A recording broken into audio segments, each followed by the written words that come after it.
Bienvenue dans 88 images par seconde, où je reviens chaque semaine sur les sorties nationales au cinéma et en VOD.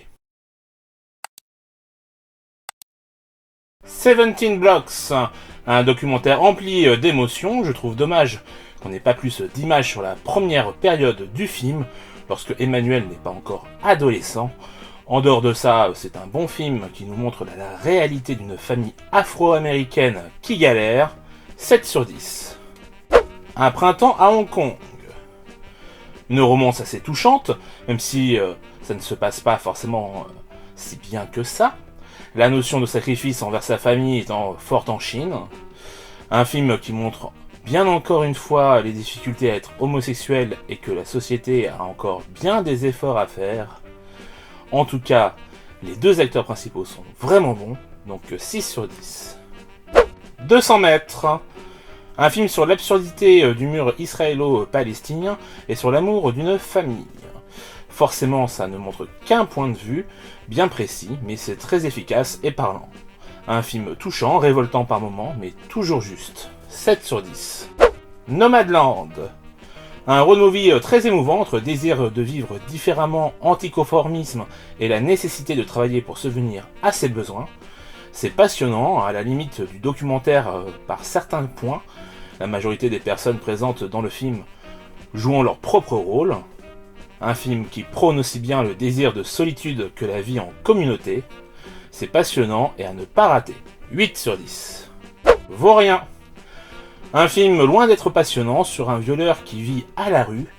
Pierre Deladonchamp peine à convaincre, mais il faut dire que le personnage n'est pas très bien écrit, contrairement aux situations qui, elles, font très réalistes. Je n'irai pas jusqu'à dire que ce film ne vaut rien, mais pas grand chose en tout cas. 4 sur 10. L'oubli que nous serons. Biopic sur Hector Abad Gomez, docteur qui a lutté pour les droits des habitants de Medellín. Une partie en couleur sur la jeunesse de son fils et le début de sa lutte, puis une en noir et blanc, beaucoup plus esthétique sur la fin de sa lutte. Pas inintéressant, bien au contraire, mais beaucoup trop long. 6 sur 10. Quand je serai grand, je serai Jon Bernthal. Un documentaire sur le comédien donc Jon Bernthal, qui prend plus la forme de chronique et d'hommage sur le comédien que d'un vrai documentaire. Pour autant, c'est bien fait, on sent le travail derrière ce projet ambitieux, avec des petits moments de fiction bien sentis. Un plaisir pour les fans du bonhomme, 6 sur 10. Le discours. Laurent Tirard signe probablement son meilleur film avec l'adaptation du roman Le Discours. C'est diablement bien écrit et servi par un casting de qualité. La mise en scène se permet quelques effets qui font bien plaisir. Bref, une comédie presque trop courte que vous auriez tort de ne pas aller voir. 7 sur 10. Awake. Film de SF sur la fin du monde. L'idée est plutôt bonne et aurait pu donner lieu à un film bon à concept. Malheureusement, c'est très mal foutu et très mal mis en scène. Il y a peu de moyens et le tout en fait un film mauvais. Dommage, on aurait pu avoir un nouveau film événement à la sans un bruit, mais ce n'est pas le cas, donc 3 sur 10. Shiva Baby. Film angoissant sur une jeune femme en besoin de validation, que ce soit de sa famille, de sa communauté, etc.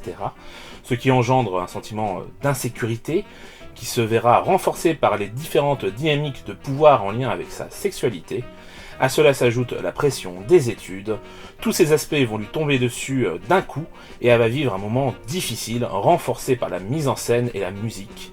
Une première œuvre puissante et universelle, 8 sur 10. Le Dragon Génie. Aladdin transposé en Chine, c'est sympa, tout aussi drôle et touchant que la version Disney, mais sans les chansons et le grandiose de Disney. Un chouette film d'animation qui plaira forcément, donc 7 sur 10. Skater Girl.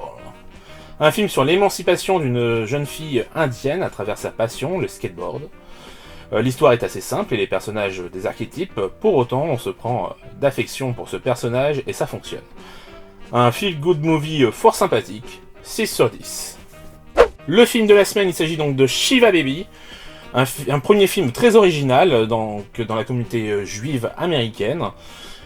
C'est une exclusivité Mubi, Donc vous pourrez pas le voir en salle malheureusement, mais en tout cas, si vous avez l'occasion, ne serait-ce qu'en prenant la semaine d'essai sur Mubi, de voir le film, eh ben, je vous le conseille parce que pour moi, au jour d'aujourd'hui, hein, me disent certains, c'est mon film préféré de l'année. Donc allez-y, vous m'en direz des nouvelles. Sur ce, je vous donne rendez-vous la semaine prochaine. Ciao!